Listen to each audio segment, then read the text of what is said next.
নমস্কার বন্ধুরা, কেমন আছেন সবাই? আশা করি ভালোই আছেন। তো আজকে আবারও হাজির হলাম আপনাদের সামনে আরও একটা সুন্দর নতুন ভিডিও নিয়ে। তো স্যামসাং বন্ধুরা কিন্তু আর সে স্যামসাং নেই। আজকের দিনে দাঁড়িয়ে স্যামসাংও বাধ্য হচ্ছে কম দামে ভালো ফিচার্সের সাথে ফোন আনতে। এসব বিভিন্ন ছোট ছোট কোম্পানির সঙ্গে কম্পিটিশন করতে গিয়ে স্যামসাংকেও কিন্তু অনেকটা নিচে নেমে আসতে হচ্ছে। তাহলে স্যামসাংয়ের ব্র্যান্ড ভ্যালুটা কোথায় গেল? স্যামসাংও যদি এইসব কোম্পানির মতো কম দামে ফোন আনতে থাকে তাহলে স্যামসাং কিন্তু আর সে স্যামসাং আশা করি থাকবে না। তো সেসব নিয়ে তো অবশ্যই আলোচনা হবে।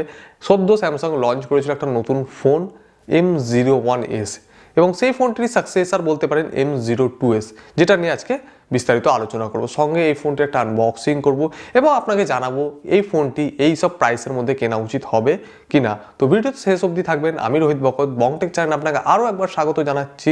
ভিডিওটি অবশ্যই যদি ভালো লেগে থাকে লাইক শেয়ার করবেন, পাশাপাশি চ্যানেলটিকে সাবস্ক্রাইব করে বেল বাটনটি দাবাতে ভুলবেন না, কারণ আপনাদের উপস্থিতি আমাদের এই চ্যানেলে অত্যন্ত প্রয়োজন।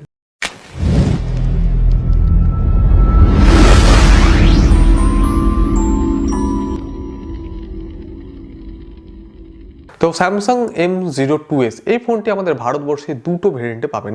একটা পাবেন 3GB 32GB, দ্বিতীয় ভেরিয়েন্টে পাবেন 4GB 64GB। দাম রাখা হয়েছে যথাক্রমে 8,999 টাকা এবং 9,999 টাকা। আমাদের বাংলাদেশি বন্ধুদের জন্য বলি, আপনারাও এই ফোনটি আপনাদের ওখানে অফিসিয়ালি পাবেন, কিন্তু এখন অবধি আপনাদের ওখানে আসেনি। খুব তাড়াতাড়ি লঞ্চ হওয়ার সম্ভাবনা রয়েছে।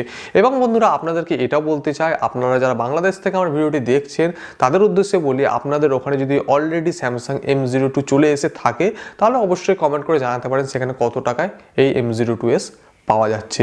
আর বন্ধুরা, আপনাদেরকে জানিয়ে রাখি এই ফোনটি আপনারা তিনটি আকর্ষণীয় কালারে পাবেন, ব্ল্যাক, ব্লু, রেড। এবং বন্ধুরা, এই তিনটি কালারের মধ্যে আমি সব থেকে বলবো রেড কালারটি বেশি আকর্ষণীয় রাখছে। এবং আমার চ্যানেলে আমি যেসব ভিডিওগুলো সাধারণত বানাই সেগুলো ব্লু কালারে আনবক্সিং করি। যেহেতু আজকে রেড কালারটি ভালো লেগেছে, আমি আজ রেড কালারের আনবক্সিং করব।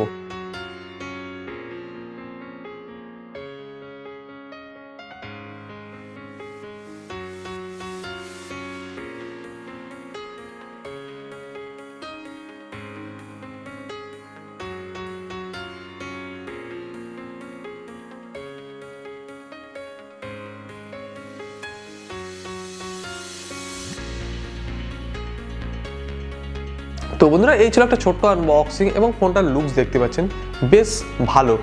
এক হাতে অনায়াসে এঁটে যাবে, বেশ ভালোই পিছনের ডিজাইনটা রাখা হয়েছে। আর এই ডিজাইনটা দেখছেন না, এই ডিজাইনটা আপনি হয়তো আগে কোনো ফোনে দেখেছেন, প্রিভিয়াস ডিজাইনই এখানে দেওয়া হয়েছে। পিছনটা থাকছে টেক্সচার আর ডায়মন্ড কাট ডিজাইনিং এখানে প্রোভাইড করা হয়েছে। পিছনের বডিটা পুরোটাই প্লাস্টিক এবং ফ্রেমটাও রয়েছে প্লাস্টিকের।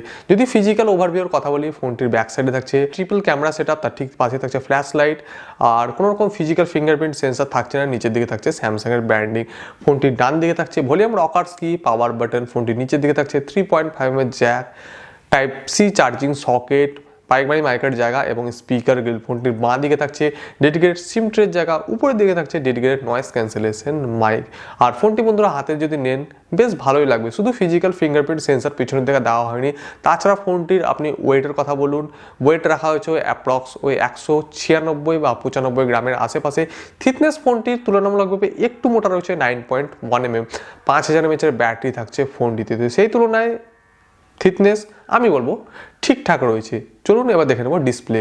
এখানে পেয়ে যাচ্ছেন বন্ধুরা 6.5 ইঞ্চেসের একটা ভি নচ ডিসপ্লে, যেটা রেজুলেশন থাকছে 720x1600, মানে HD প্লাস আপনাদেরকে একটা ডিসপ্লে প্রোভাইড করা হচ্ছে। পারফরমেন্সের যদি কথা আসে, এখানে ইউজ করা হয়েছে স্ন্যাপড্রাগনের তরফ থেকে একটা অক্টা-কোর 450 চিপ, যেটা একটা 14nm ফিনফ্যান টেকনোলজিতে তৈরি।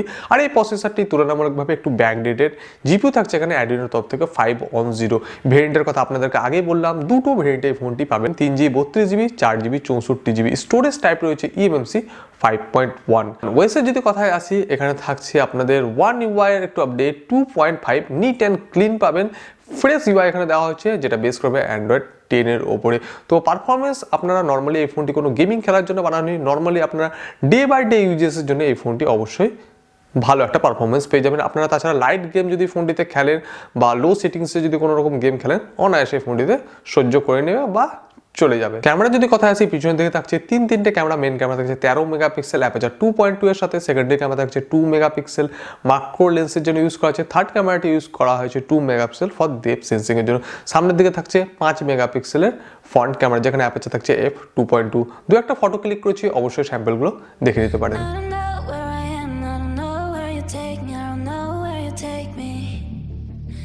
follow your trail and I'm losing your mind and I'm losing your head. Let me escape from this love, cause I'm a prisoner. I just want to look my way and never back to you. তো camera বলবো এই প্রাইসের মধ্যে যে ফিচার্সগুলো দেওয়া হচ্ছে ঠিকই থাকছে, শুধু ক্যামেরার মধ্যে যে ফিচার্সটি থাকছে না স্লো মোশন এবং ডেডিকেটেড নাইট মোড এখানে আপনাদেরকে দেওয়া হয়নি। ব্যাটারির যদি কথা আসে 5000 mAh ব্যাটারি থাকছে এবং ইন বক্স যে চার্জারটি থাকছে সেটা কিন্তু 7.5 ওয়াটের চার্জার।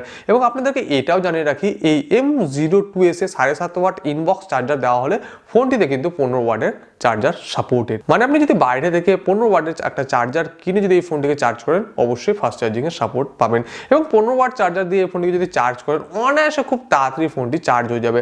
আর একবার ফুল চার্জ করলে আপনি অনায়াসে 5000 ব্যাটারি দিয়ে অনেকক্ষণ ব্যাকআপ পেয়ে যাবেন।